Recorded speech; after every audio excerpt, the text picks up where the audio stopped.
Hello and welcome to the Redmen TV. It's the review show after Liverpool's rather strange 3-0 draw with Sevilla in the Champions League. Okay, so I'm joined by Tom and Ross for this one. Tom, what the frickin' hell did we witness last night?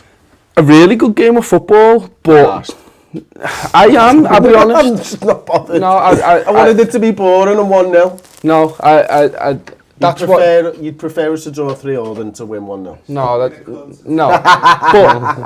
But it's one of them. That's why we wanted to be in the Champions League, to face up against teams who are going to play like we've played. They played so good football, and the fact that we're disappointed that we drew is mad, because they should be disappointed that they drew, because they should have won that game. They played us off the park, and we just capitalised on our chances that we got in the first half. I'll be honest, the result's really frustrating, and the fact that the way we draw at the end is really frustrating. But as a game of football, it was really good. No, it was.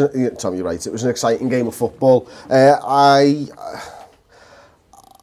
I'm not comfortable with the way that Liverpool lost those 3 goals, though, and I don't think any Liverpool fan is. Yeah. I think at the end of the day, going into half-time, if you put any weight into expected goal stats, ours was 2.82 and theirs was 0.54, which was their Nolito chance. That was really all that they created. Now, I don't think Liverpool played particularly well first half. I don't think we strung any passes together. I think Klopp said as much, and Gini Wijnaldum said as much actually in his post-match interview. Gini Wijnaldum was talking about it and saying, like, Liverpool didn't play well. We didn't put our foot on the ball. We didn't control that game of football, and that's the disappointing thing for him. But second half, when we really needed to, Ross, we definitely didn't, and we weren't making as many chances, creating as many chances, obviously, and sticking any chances away. No, I think that's exactly what Tom said. It's not the result, but isn't what people are annoyed at. I think it's the overall performance, and especially, obviously, the second half. They just came out of the blocks. Ava Banega just absolutely ran that show. I don't know if anyone else picked it up, but they did on commentary. It was why someone just didn't go man-mark him and just completely take him out of the game, because he was pulling strings left, right and centre, and we just couldn't cope. But first half, I thought they had 2 clear chances. The one that Carrier saves and one that goes. Ben, that puts it just wide, doesn't he? Wide. And you think, I think that was at 1-0. And it could have been 2-1 down before half time. I think we just got really lucky. But I thought they just dominated midfield, and we just couldn't handle it. Even for that first one, I know everyone's going to slate Moreno for his performance last night, but that Ben Yedder thing, he was miles away from where he should have been, and he was just left a massive gap open. That should have been an awakening there and then to their dangerous attack. It's almost a mirror side. Their defence is shocking like ours, but going forward, they're just as dangerous as we are, and we know that because of when we drew them last time. Well, that's it now, but the worrying thing for me is that that's the 3rd time we've played Sevilla, and we've had a lead at half-time, and they've changed something up, and they've come back into the game. Yeah. And this isn't something that's brand new for this Jurgen Klopp side. This has been a problem for Liverpool for a while now. We looked into some of the stats last night. Liverpool have dropped points in 21 games under Jurgen Klopp now from leading positions at half-time. He's only managed the side for 119 games, Tom. So people are quite rightly, I think, questioning Liverpool's game management. Definitely, and it's hard because we've done that to other teams. We've come back like that, and I think it's just a different mentality needed to come back in a game. Definitely. And to hold on, isn't it? Definitely, and we just don't have. We were talking about it. We're not built to be a 4-5-1. We don't train that. We were talking about it while we were watching it. You could see we don't. And when you're asking Mane and Salah to kind of tuck in, it's really difficult, I think, for them, because that's not something that they want to do. Of course, they have to do it. They're professional footballers, but they're always looking to go, and it's just really frustrating that it keeps happening. And I'd imagine we grind out that result of 3-2. That kind of puts to rest for a while. Just, okay, we can't do this. We can't defend in a Champions League tie away from home, and we were so close to doing it. That's what hurts the most. That's why I was so angry. That's why I was so upset after the game, because we were so close Of course we will. Like, listen, it's an injury time winner for them, and it's another corner. It's another second ball from a corner, and Clavin doesn't quite get enough on it. It's since come out since the game, and probably why it's dulled my negatives on the game, and why I'm starting to think a bit more positively about it, is that their manager told their players at half time, Ross, that he had prostate cancer. Friggin' hell, he's gamed them there, hasn't he? Yeah. He's used everything to get a result against Liverpool, and fair play to him. And I hope that he, the real game starts for him now in life. You know what I mean? Yeah. He was only appointed in May, so fair play to him for stepping up. Hopefully they've caught it early and stuff, so they expect him to make a full recovery. But his players fought for him and fought for their team, and their fans got into it.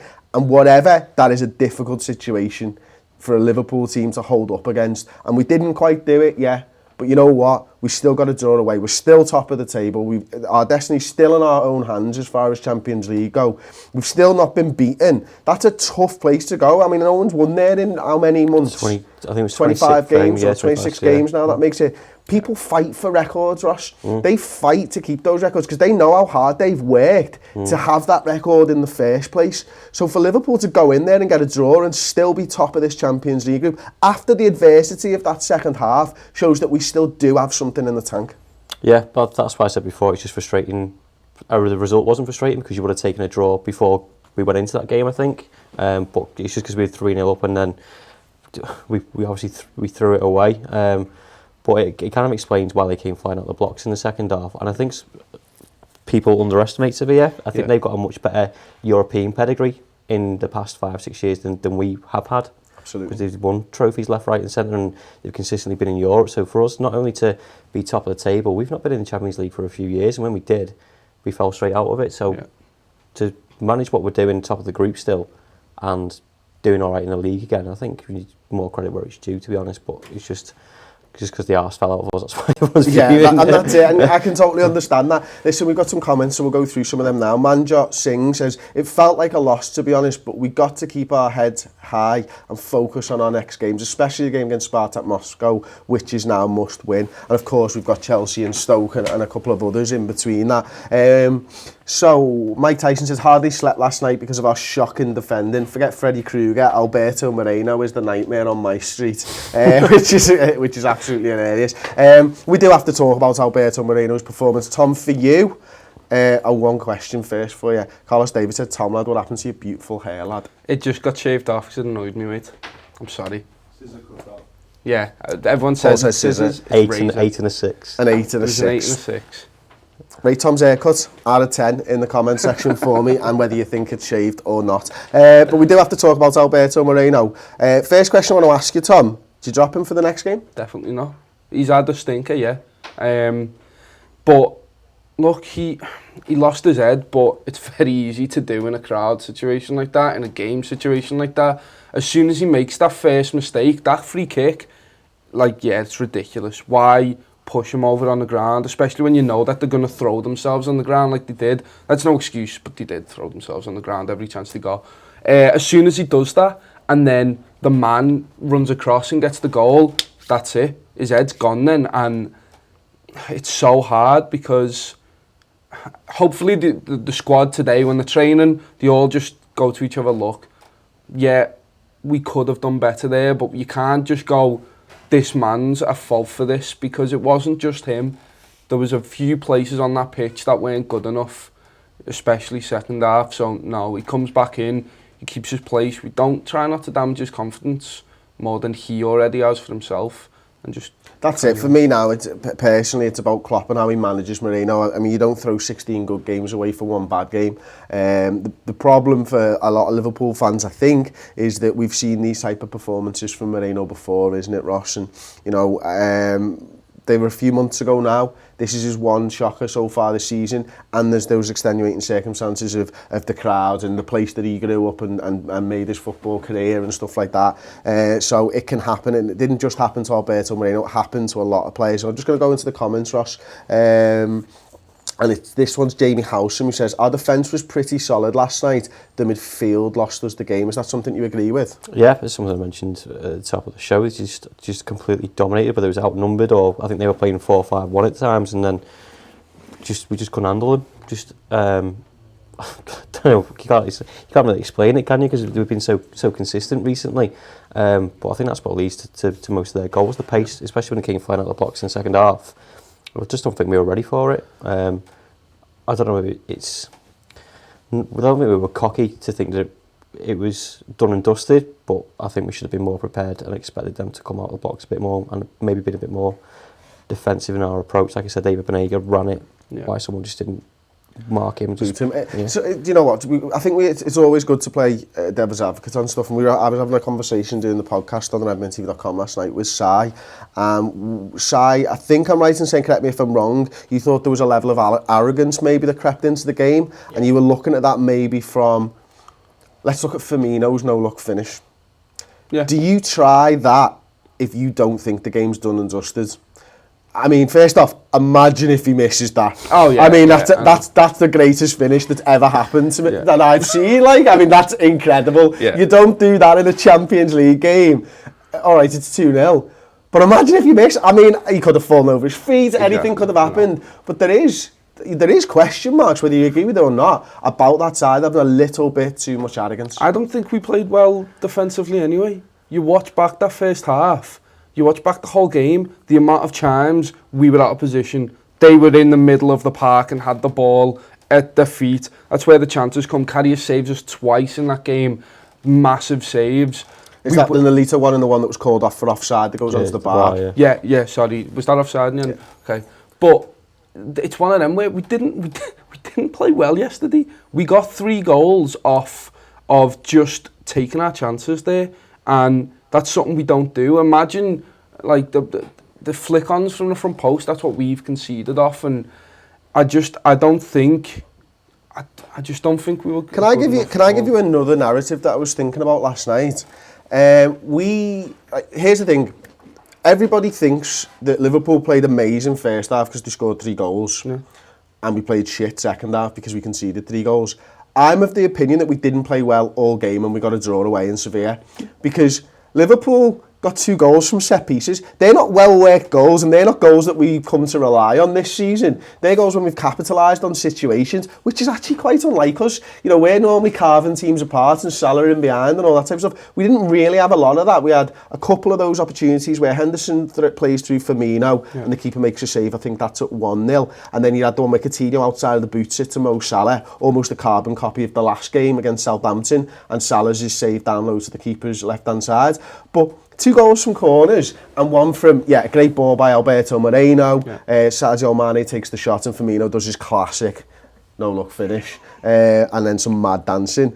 So, spin it this way. Liverpool didn't play very well and got a draw away against a team that don't lose. Exactly. You know, and to keep us top of the Champions League group.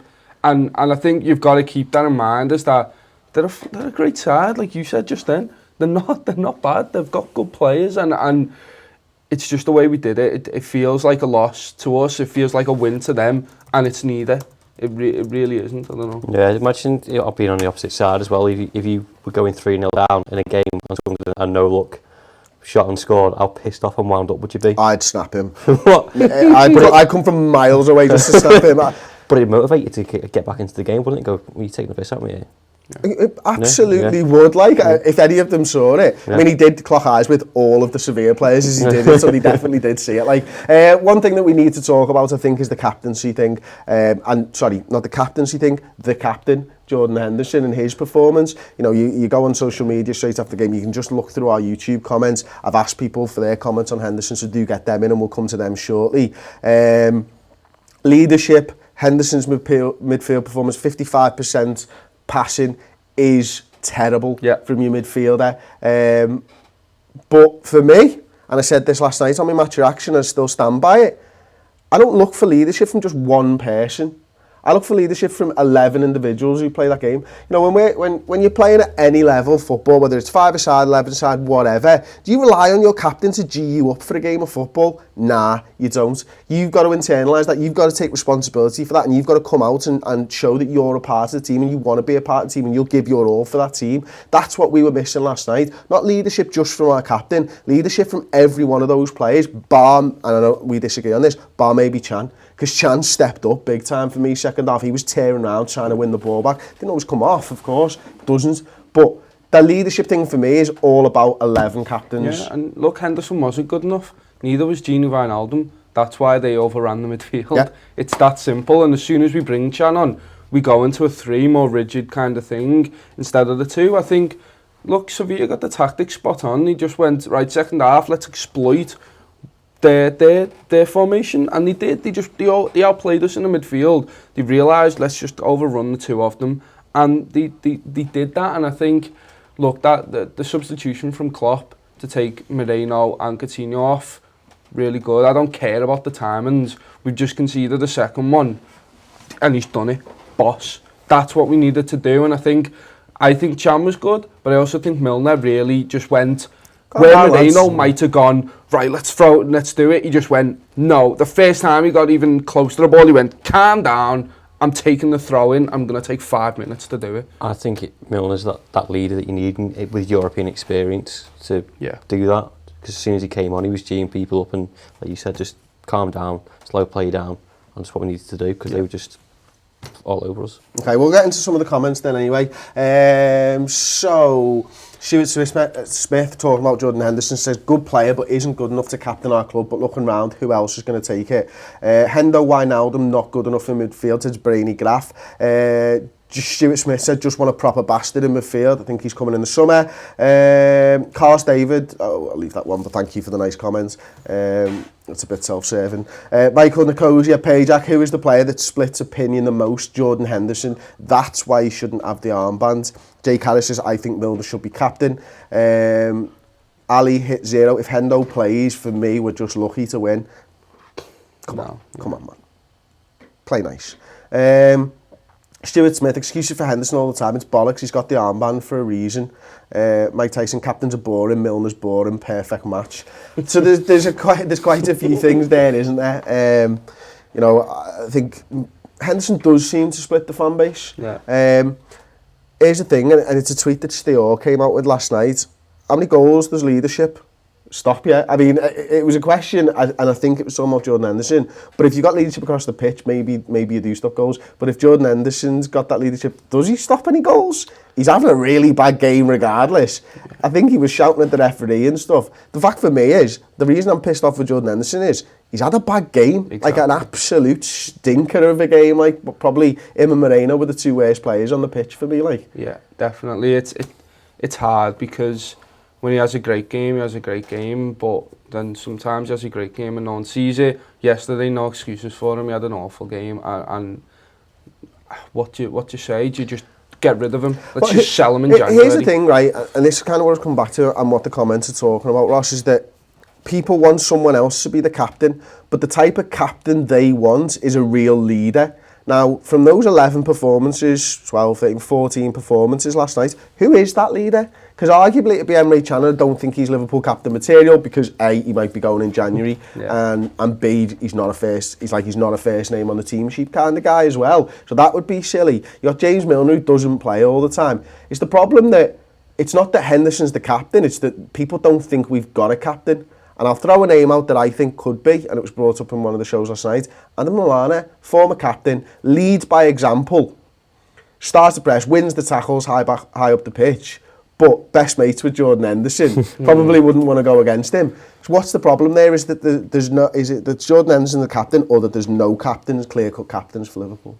In that current team that's fit, I don't think there is. I agree, Lallana would suit that, or Milner if he played regularly. I think people see Klopp as that role that people want as a captain, someone screaming, shouting and delegating. So we have him on the pitch, but we don't have anyone in there that's doing it. And I think the problem with Henderson last night is that's when you want your captain to step up, is when you either having a bad performance or you having a European away fixture, is when you need to step up and show not only a performance but a captain's performance as well, because that's what we've been used to over 10, 15 years or even longer than that.